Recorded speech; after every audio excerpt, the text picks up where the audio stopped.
In a rare interview, a witch describes how she's unable to attack Muslims with black magic. When faced with various religions, it is very difficult to influence Muslims. They are in a constant connection with the egregore. The witch claims that Muslims are under constant protection from the egregore. This phrase is primarily used in the occult to describe a protective force by a non-physical being. Muslims realize that this egregore is actually Allah subhanahu wa ta'ala. She goes on to say that unlike other religious groups, the devotion that Muslims have towards their creator through their daily prayers and adherence to Islam renders her magic useless. They do namaz every day and read prayers on a daily basis.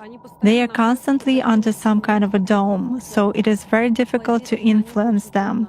When you start impacting a person, he begins to address in a prayer. Indeed, many of them are very different from those who come to church only when everything is bad in their life.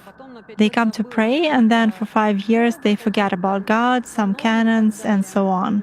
Muslims, as a rule, passionately believe and passionately give energy to their egregore, and this egregore protects them very well. That's why it is very difficult to work to make any kind of influence on a true Muslim believer. Is this some kind of a good egregore? Well, for them, yes. This egregore is good for adepts who contribute good energy to it. When the interviewer asks her about her experience trying to curse Muslims, she plainly acknowledges that her magic doesn't work on them. It disappears. I cannot get a grip on it. I focus on it, but something immediately knocks me out of the flow, just like that. Or I visualize a person in front of me clearly and can affect him even at a mental level, but some image is not created in my mind at all. I even look at a photo, reproduce an image, but it vanishes from my mind. Thus, I can clearly see that a person is covered with something. Allah subhanahu wa ta'ala protects believers who put their faith in Him. When a magician like this witch attempts to attack believers, Allah rewards their faith by shielding them from jinns and demons who aid the magician.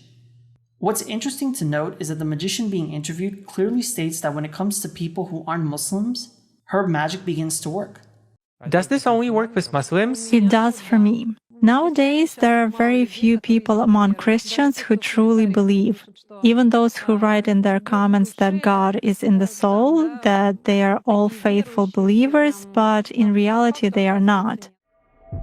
The world of magic is disturbing. For magicians to cast spells, they must perform rituals to worship the jinn. In return, the jinn will do the magician's bidding. In essence, this is Satan worship.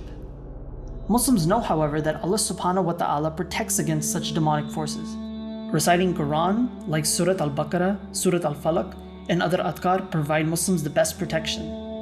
No matter how many depraved rituals a magician performs, he is always at a disadvantage when attacking pious Muslims.